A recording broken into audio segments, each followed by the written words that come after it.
नीरज शर्मा जी, कोटि कोटि प्रणाम महाराज श्री। महाराज जी, मैं राम कथावाचक व फरीदाबाद से विधायक हूँ। मेरे पास किसी समस्या के लिए एक पक्ष आता है और मुझे उसकी मदद करनी पड़ती है, तो क्या दूसरे पक्ष के साथ अन्याय है? ये आपको देखना पड़ेगा कि जिस पक्ष का आप संग कर रहे हैं वो धर्मयुक्त है, वो हमारे भागवतिक संविधान से ठीक है, वो हमारे राजकीय संविधान से ठीक है। अगर ठीक है तो हम पक्ष लेते हैं, इसको बता देते हैं कि आप हमारे पास आए हो, हम उत्तम सलाह देंगे, पहले आप अपने आचरणों को सुधारिए, फिर हम आपको सपोर्ट करेंगे। अगर आचरण हमारे राजकीय विधान के प्रतिकूल है या शास्त्रीय विधान के प्रतिकूल है तो हम आपका सहयोग नहीं कर पाएंगे। अगर अधर्म का पक्ष देंगे तो फिर आपका सहयोग नहीं होगा, अधर्म में सम्मिलित हो रहे। आप हमारे पास आए हो, अगर आप हमें लगता है कि जिस बात का आप सहयोग मांग रहे हो वो शास्त्र सम्मत है और हमारे राज्य की विधान कानून के अंतर्गत है, क्योंकि आपने एक पद का नाम लिया तो ये राजकीय विधान से सम्मानित पद है। जितने भी लोग आपकी सेवा में आते हैं उनमें ऐसा आपका व्यवहार है जैसे एक घर का बड़ा बुजुर्ग अपने बच्चों से प्यार करता है, वैसे जितना आपका क्षेत्र है उस क्षेत्र का धर्मी अधर्मी पापी उत्तम अधम सब आपके प्यार और दुलार और शासन तीनों के अधिकारी हैं। अगर वो अधर्म युक्त आचरण करता है तो जैसे अपना बच्चा गलत करता है तो दो चार थप्पड़ लगाते हैं, ऐसे ही भाव से हम उस पर शासन करेंगे। स्वार्थ, किसी भी तरह का प्रलोभन, किसी भी तरह का सांसारिक संबंध दबाव, ये अगर है तो फिर वो ठीक निर्णय नहीं कर पाएगा। ठीक निर्णय तभी कर सकता है जब कानून और भागवतिक विधान दोनों का परिचय प्राप्त हो और सामने वाला जो सहयोग मांगने आया है वो अधर्म से हटकर धर्म में चलने वाला है, फिर चाहे हमारे प्राण चले जाएं उसका सहयोग करेंगे और आगे उसको बढ़ाएंगे। और यदि अधर्म युक्त है तो वो या तो गलती स्वीकार करे और दंड भोगे, और अगर ऐसा लगता है कि एक बार क्षमा करने से यह अधर्माचरण छोड़ देगा और वास्तविक छोड़ देगा, इसका अधर्माचरण करने का स्वभाव नहीं लेकिन भूल हो गई, तो सहयोग करना चाहिए।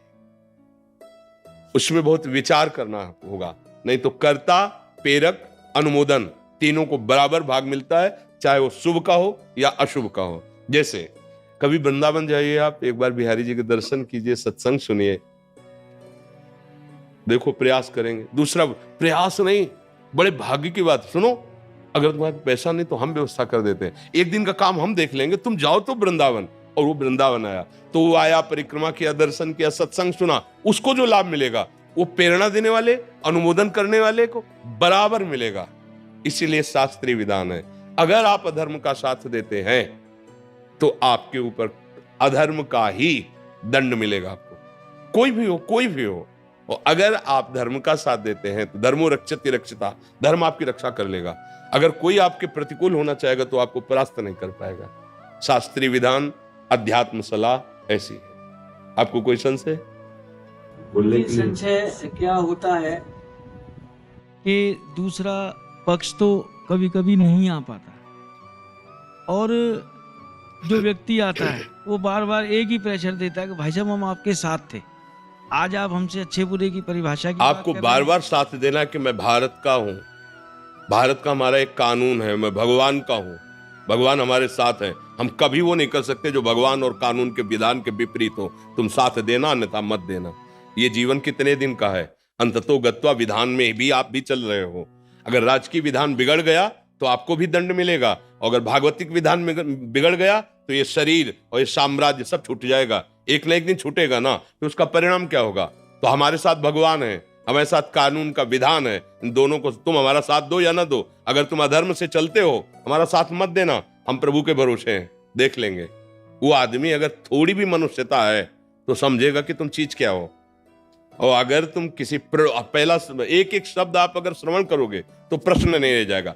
किसी प्रलोभन में या किसी संबंध के दबाव में जो निर्णय किया जाता है वो धर्म में नहीं होता। धर्म किसी दबाव में निर्णय नहीं होता, बस हमारे जो अध्यात्म का निर्णय है वो ये है। इसीलिए प्राय आप लोगों से चूक हो जाती है। अगर ये अधर्मी आदमी है, इसको हमने साथ नहीं दिया तो हमारे ऊपर क्षति कर सकता है, हमारे परिवार के ऊपर क्षति कर सकता है, हमारे पद में भी बाधा आ सकती है। तो ये पद कितने दिन रहेगा? ये पद कितने दिन रहेगा? ये शरीर कितने, ये अविनाशी है क्या? वो पद अविनाशी है क्या? अगर सही से चलोगे तो इस पद का प्रयोग करते हुए अविनाशी परब्रह्म परमात्मा को प्रसन्न कर लोगे। क्योंकि चाहे 10 लोगों की सेवा हो, चाहे 1000 लोगों की सेवा हो तो प्रभु की ही रही ना। प्रभु को आप अपने साथ नहीं देख पाएंगे। आप एक शब्द और भी बोले कि आप भगवान की महिमा का वर्णन करते हैं, तो क्या आप ये नहीं अनुभव कर पा रहे हैं कि भगवान आपके साथ हैं? क्या आप जानते हैं इनसे आप जीते हो? आप, भगवान ने आपको पद दिया है, इसलिए सबकी मति फेर कर आपको जिताएंगे। वो ईश्वर है, सबके ऊपर शासन है। आप धर्म में चलते हो ना, वो जा रहा है डालने दूसरी जगह, लेकिन रास्ते में उसका दिमाग बदल लिया। ईमानदार और सच्चा आदमी तो यही है यार। हम गलत थे इसलिए साथ नहीं दिया, लेकिन सच्चा आदमी यदि हमारे प्रदेश में ऐसा रहेगा ना कि अगर ये रहा, वो जाके तुम्हारे में डालेगा। है विरोधी वृत्ति, लेकिन वो डालेगा, क्योंकि धर्म जबरदस्ती उसको अनुकूल बना लेता है। इसलिए हमारी तो जो यही भावना रहेगी, हम इस विषय में कभी सलाह नहीं दे सकते, वो बात नहीं बनेगी, वो ठीक नहीं। वो आपके परिवार के लिए भी हानिकारक होगा और परमार्थ के लिए भी हानिकारक होगा, पक्की बात है जी। बसंत में गुरुजी करता तो मैं यही था, डर के करता था। आज के बाद ये निर्णय और स्ट्रांग हो जाएगा जी, बिल्कुल। और अगर निर्णय स्ट्रांग है तो हमारी एक बात याद रखना, वो अनंत सामर्थ्यशाली भगवान तुम्हारे साथ, इस बात का अनुभव भी करो। वो है, देखते हैं कौन क्या बिगाड़ लेता है। वो है, सब जगह है, तो जहां मैं हूं वहां भी है। सबका है तो मेरा भी है, सब में है तो मेरे में भी है। सर्व सामर्थ्यशाली है तो फिर क्या डरना है? सर्वत्र सर्वत्र सर्वज्ञ सर्वशक्तिमान, जिसका आश्रय लिया। ऐसे ऐसे कोई डायलॉग थोड़ी है, केवल जिंदगी है। जिंदगी, मृत्यु क्या चीज होती है देखा है, और कृपा क्या चीज होती है ये देखा है, और दोनों के बीच का युद्ध क्या होता है वो भी देख रहे हैं। इसलिए सत्य में चलो यार, चाहे 2 दिन जियो क्या मतलब, 1000 दिन जी के क्या करेंगे? पापाचरण करते हुए 1000 दिन जिए तो क्या फायदा?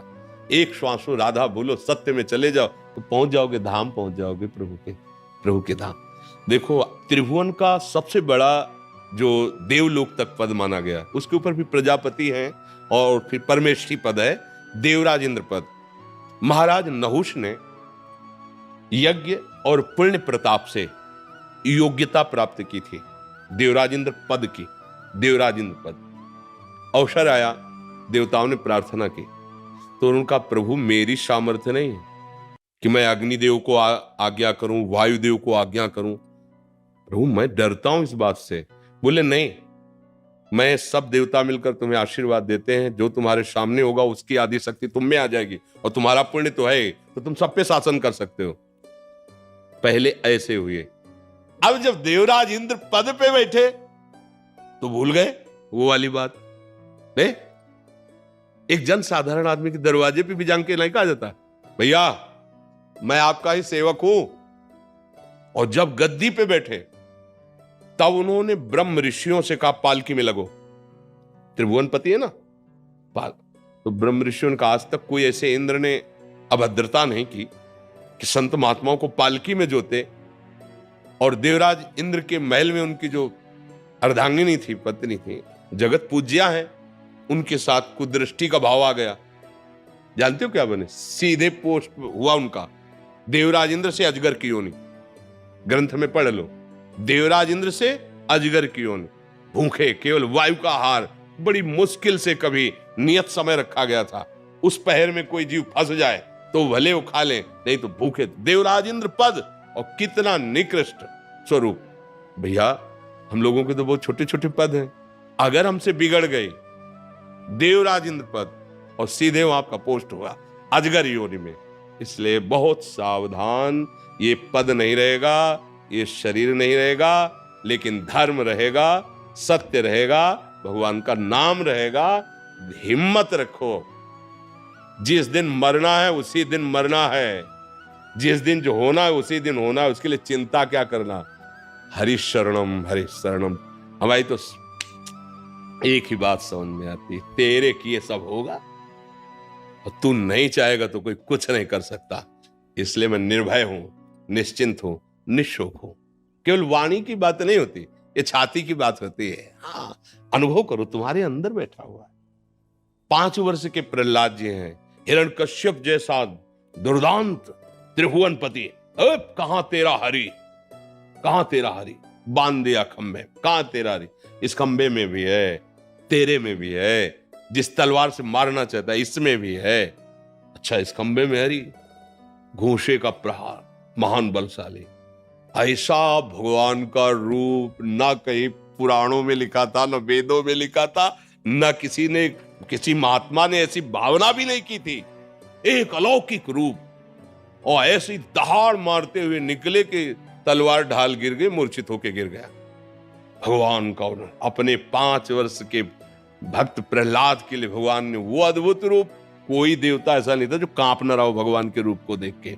और इतने सुकुमार, इतने सुंदर भगवान, इतने आवेश में ऐसा नरसिंह रूप। वही भगवान हमारे भी है, वही भगवान आपके भी है। डरना क्या है? जो होगा हमारे कर्म का फल, अगर भगवान भगवाना चाहते तो वो चाहे जैसे चलो भोगना पड़ेगा, फिर डरना क्या है? बहादुर की बात चलो धर्म में, तो हमें लगता है यहां भी मंगल होगा और वहां भी मंगल होगा। अधर्माचरण न यहां सुख देता है, ना परलोक में सुख देता है।